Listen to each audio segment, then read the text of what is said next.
नमस्कार दोस्तों, मैं और ऋतिक बोथरा और आप देख रहे हैं हमारा अपना चैनल गरिमा बोथरा। दोस्तों, इस वीडियो में हम बात करने वाले हैं भारत के सभी विश्वविद्यालय और कॉलेज परीक्षाओं को लेकर के सुप्रीम कोर्ट और यूजीसी से बहुत बड़ी अपडेट दोस्तों अभी अभी आ चुका है। मैं आपको पूरी न्यूज इस वीडियो में बताने वाला हूं, लेकिन आगे बढ़ने से पहले यदि आपने अभी तक हमारे अपने चैनल गरिमा बोथरा को सब्सक्राइब नहीं किया है तो सब्सक्राइब कर लीजिए, बेल आइकन बटन को दबा दीजिए, जिससे सभी प्रकार के नोटिफिकेशन आपको सबसे पहले मिल सके और आपके पास पहुंचे सही व सटीक न्यूज। मैं आपको बता दूं दोस्तों कि यूजीसी ने है वो सुप्रीम कोर्ट में एफिडेविट दाखिल करके परीक्षाओं को लेकर के दोस्तों अपनी स्थिति है वो फिर से क्लियर कर दी है। और दोस्तों सुप्रीम कोर्ट में उन्होंने एफिडेविट दायर करके फिर से दोस्तों पुरजोर तरीके से यह मांग की है कि फाइनल ईयर के विद्यार्थियों की है वो परीक्षाएं होनी चाहिए और दिल्ली और जो महाराष्ट्र गवर्नमेंट ने परीक्षाएं हैं वो नहीं कराने का दोस्तों जो डिसीजन लिया है उसका विरोध किया है। और ये देख सकते हैं, how can new academic session start but no exams, UGC reviewed stand by Maharashtra and Delhi governments to not conduct final year exams.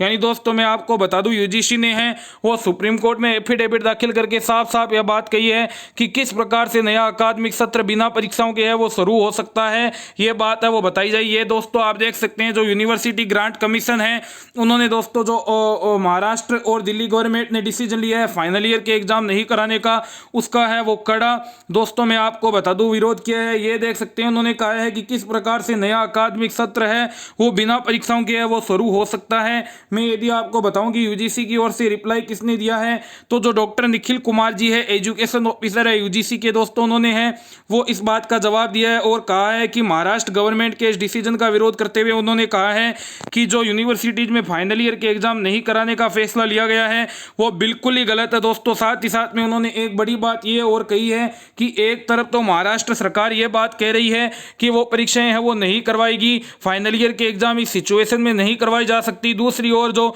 State government है वो ये बात कर रही है कि हम नया अकादमिक सत्र है वो जल्द से जल्द विद्यार्थियों के हितों में है वो शुरू करना चाहते हैं। तो पहला प्रश्न तो ये पूछा है यूजीसी ने महाराष्ट्र गवर्नमेंट ने कि बिना परीक्षा नया अकादमिक सत्र है वो कैसे शुरू हो सकता है, और दूसरा कि जब परीक्षाएं आप इस सिचुएशन में नहीं करा सकते तो न्यू एकेडमिक सेशन है वो इस सिचुएशन में है वो कैसे शुरू होगा। ये आपने जो डिसीजन लिया है परीक्षा नहीं करवाने का उसका भी है वो खुद ही अपने आप ही विरोध करता है। आगे कहा गया है कि अगस्त 7 को जो महाराष्ट्र गवर्नमेंट ने है वो सुप्रीम कोर्ट को यह बात कही थी कि जुलाई 13 को है हमने ये डिसीजन लिया कि हम है वो फाइनल ईयर के एग्जाम है वो नहीं करवाएंगे। The decision was taken after a majority, यानी कि महाराष्ट्र सरकार के द्वारा यह बात कही गई थी कि जो डिसीजन है वो जो अधिकतर जो कुलपति है विश्वविद्यालयों के उनके निर्देशों के बाद में उनकी सलाह के बाद में ही ये है वो निर्णय लिया गया है। गवर्नमेंट और दिल्ली ने भी दोस्तों यही सुप्रीम कोर्ट को इन्फॉर्म किया था कि वो भी अपनी स्टेट यूनिवर्सिटीज में है वो एग्जाम नहीं करवाएगी। जो डिप्टी चीफ मिनिस्टर है मनीष सिसोदिया जी ने उन्होंने ये बात कही थी।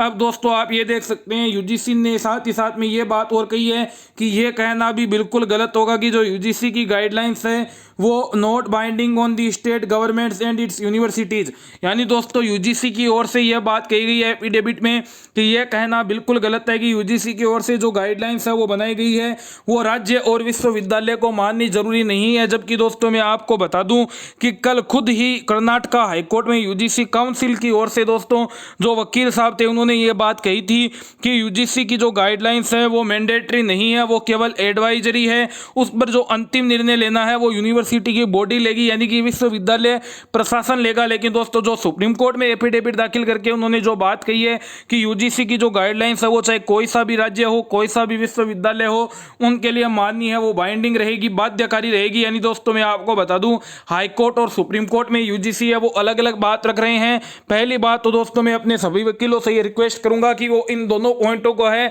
वो सुप्रीम कोर्ट में विद प्रूफ के साथ में उठाए कल, और सुप्रीम कोर्ट को यह बात बताई कि कर्नाटक हाईकोर्ट में यूजीसी काउंसिल की ओर से खुद यह बात कही गई कि यूजीसी की जो गाइडलाइंस है वो मैंडेटरी नहीं है, केवल एडवाइजरी है, यूनिवर्सिटी बॉडी ही है वो अंतिम निर्णय लेगी परीक्षा या मूल्यांकन के संबंध में। और आज जो सुप्रीम कोर्ट ने एफिडेविट दाखिल किया है यूजीसी ने उसमें वो कह रही है कि बाइंडरी है मैंडेटरी है जो हमने अपनी गाइडलाइंस बनाई है, तो दोनों में जो भी कंफ्यूजन है वो क्रिएट कर रही है स्टूडेंट्स में, उनको है वो जल्द से जल्द क्लियर करे। आगे दोस्तों आप देख सकते हैं उन्होंने कहा है कि जो हमने जो ये निर्णय लिया था कि फाइनल ईयर के एग्जाम करवाने को लेकर के वो हमने सितंबर एंड तक का है वो पर्याप्त समय दिया है और कोरोना प्रोटोकॉल की पालना करते हुए ही हम परीक्षाएं करवाने को कह रहे हैं। साथ ही साथ उन्होंने आगे कहा है कि हमने विद्यार्थियों को और साथ ही साथ विश्वविद्यालय है उनको ये लचीलापन यानी फ्लेक्सिबिलिटी प्रदान की है कि वो चाहे तो ऑफलाइन एग्जाम करवा सकते हैं, वो चाहे तो ऑनलाइन एग्जाम करवा सकते हैं पेन और पेपर मोड के आधार पर, या फिर दोस्तों दोनों मिक्स्ड यानी कि ऑफलाइन ऑनलाइन दोनों प्रकार से एग्जाम भी है वो करवा सकते हैं। ये बात दोस्तों मैं आपको बता दूं यूजीसी की ओर से कही गई है। आगे यदि दोस्तों मैं आपको बताऊं इसमें बात कही गई है जो स्टेट डिजास्टर मैनेजमेंट कमेटी और स्टेट डिजास्टर मैनेजमेंट अथॉरिटी के बीच में महाराष्ट्र में थोड़ी सी दोस्तों उस समय कंफ्यूजन हो गई थी कि जो महाराष्ट्र सरकार ने एफिडेविट दाखिल किया था उसमें उन्होंने स्टेट डिजास्टर मैनेजमेंट अथॉरिटी की जगह कमेटी लिख दिया था, लेकिन जो स्टेट डिजास्टर मैनेजमेंट कमेटी जैसी कोई भी बॉडी है वो महाराष्ट्र में है, वो एग्जिस्ट नहीं करती। इसको लेकर भी दोस्तों है वो यूजीसी ने महाराष्ट्र सरकार पर निशाना साधा है और कहा है कि जो स्टेट डिजास्टर मैनेजमेंट कमेटी जैसी कोई जब संस्था ही है वो महाराष्ट्र में अस्तित्व में नहीं है तो उन्होंने जो फैसला लिया है उनको है वो कैसे माना जा सकता है। आगे दोस्तों मैं आपको बता दूं उनके द्वारा यह कहा गया है कि मई लास्ट में जो महाराष्ट्र गवर्नमेंट है उन्होंने यह डिसीजन लिया था, महाराष्ट्र के जो जितने भी विश्वविद्यालय के कुलपति है उन्होंने भी है वो यूजीसी की गाइडलाइंस को रिकॉग्नाइज किया था और कहा था कि वो 1 जुलाई से लेकर के है वो 31 जुलाई तक एग्जाम करवाएंगे। लेकिन बाद में जो राज्य सरकार और स्टेट डिजास्टर मैनेजमेंट अथॉरिटी है उन्होंने एक है वो बैठक बुला करके उस फैसले को पलट दिया और यूजीसी की गाइडलाइंस को कह दिया कि हम वो फाइनल ईयर के एग्जाम करवाए नहीं सकते। तो उसमें उन्होंने कहा है कि पहले जब ये बात कही गई थी कि हम एग्जाम वो 1 जुलाई से लेकर के 31 जुलाई तक करवाएंगे और बाद में ये बात कही गई कि हम एग्जाम नहीं करवाएंगे, तो ये महाराष्ट्र सरकार कैसे कह सकती है। तो दोस्तों मैं आपको बता दूं यदि इस पॉइंट को सही से सुप्रीम कोर्ट में उठाया जाए तो ये पॉइंट जो यूजीसी द्वारा उठाया गया है वो विद्यार्थियों के पक्ष में भी जा सकता है। वो किस प्रकार जा सकता है वो मैं आपको बता दूं कि जो ये बात कह रही है कि यूजीसी पहले मई लास्ट में है वो महाराष्ट्र ने यह बात कही थी कि वो 1 से लेकर के 31 जुलाई तक है वो परीक्षाएं करवा सकती है। तो उस समय दोस्तों मैं आपको बता दूं देश में रोज 4000 5000 के करीबन ही कैसे जा रहे थे और ये बात कही जा रही थी कि जब जो गर्मी आगे बढ़ेगी कोरोना संक्रमण का खतरा कम होगा। तो दोस्तों ये बात फेवर में जा सकती है कि सारे राज्य सरकारें हैं वो यही चाहती थी, सारे विश्वविद्यालय भी यही चाहते थे कि फाइनल ईयर की परीक्षाएं हैं वो करवा सके, वो फाइनल ईयर की परीक्षाएं करवाना चाहते थे। लेकिन किसी को ये नहीं पता था कि संक्रमण की इतनी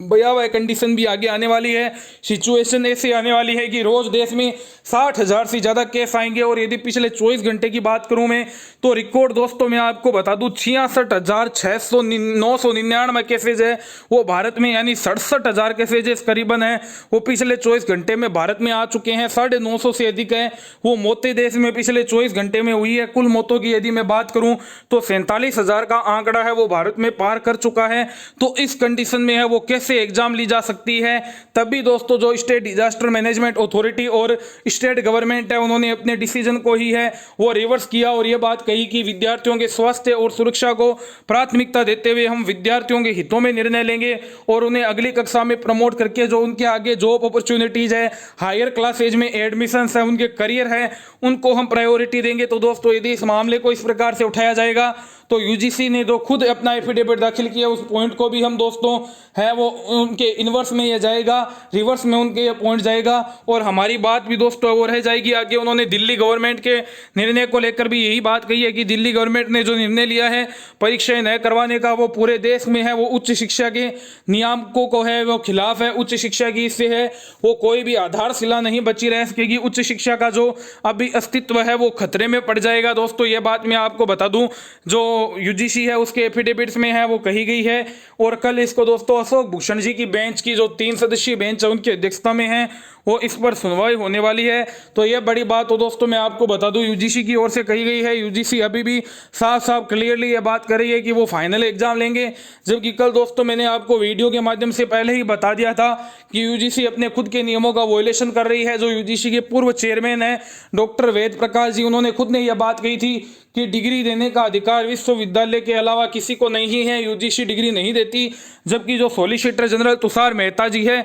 उन्होंने साफ साफ सुप्रीम कोर्ट में धमकी देते हुए ये बात कही थी कि परीक्षा नहीं तो डिग्री नहीं, जो कि बिल्कुल ही दोस्तों गलत बात थी। तो सबसे पहले दोस्तों मैं आपसे ये कहना चाहूँगा कि हमारा दोस्तों निवेदन जो सभी वकीलों से है वो यही है कि कल जो हमारी ओर से वकील लड़ने वाले हैं, चाहे वो अलख आलोक श्रीवास्तव जी हो जो 31 पेटिशनर की ओर से आने वाले हैं, या यश दुबे जी की ओर से अभिषेक मनु सिंघवी जी हो, या युवा सेना की ओर से श्याम दीवान जी हो, और अदर पेटिशनर की ओर से भी जो हमारे वकील हैं, कि वो कल अपनी अपनी बात रखे, अपनी अपनी स्थिति पहले ही आज स्पष्ट कर ले कि हम इस बात पर है वो पॉइंट पर रखने वाले हैं। कल कहीं यह ना हो जाए कि एक वकील है वो स्टेट ऑटोनॉमी के मामले में है, वो सवाल उठाए, और दूसरा जो वकील है वो स्टूडेंट्स की जो ग्रीवेंसेज है उनके मामले में है लेकर के सवाल उठाई। उससे दोस्तों होता क्या है कि जो केस है उसका रुख एकदम ही बदल जाता है, और जो निर्णय आता है वो हमारे फेवर में आने की जगह सामने वाले पक्ष के फेवर में हम खुद ही कर देते हैं। जो मेन मुद्दा होता है वो उसमें दब जाता है, और जो वकील है वो आपस में ही अपनी अहम की लड़ाई को लेकर के रह जाते हैं।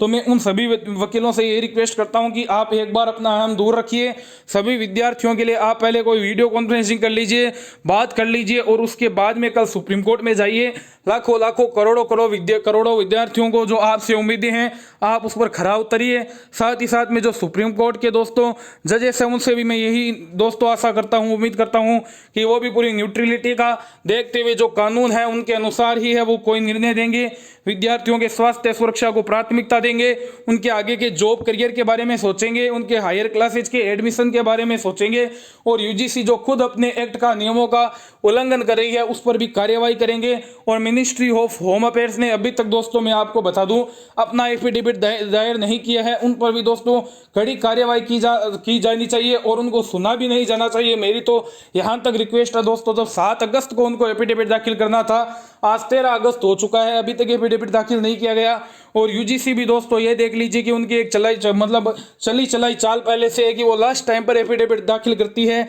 आज दोस्तों अभी दोपहर में उन्होंने एफिडेविट दाखिल किया है ताकि जो अलग आलोक श्रीवास्तव जी हो, अभिषेक मनु सिंघवी जी हो, साथ ही साथ में श्याम दीवान जी हो, उनको पर्याप्त समय नहीं मिल सके कि वो उसका काउंटर एफिडेविट है वो सुप्रीम कोर्ट में फाइल कर सके। पूरा एफिडेविट है वो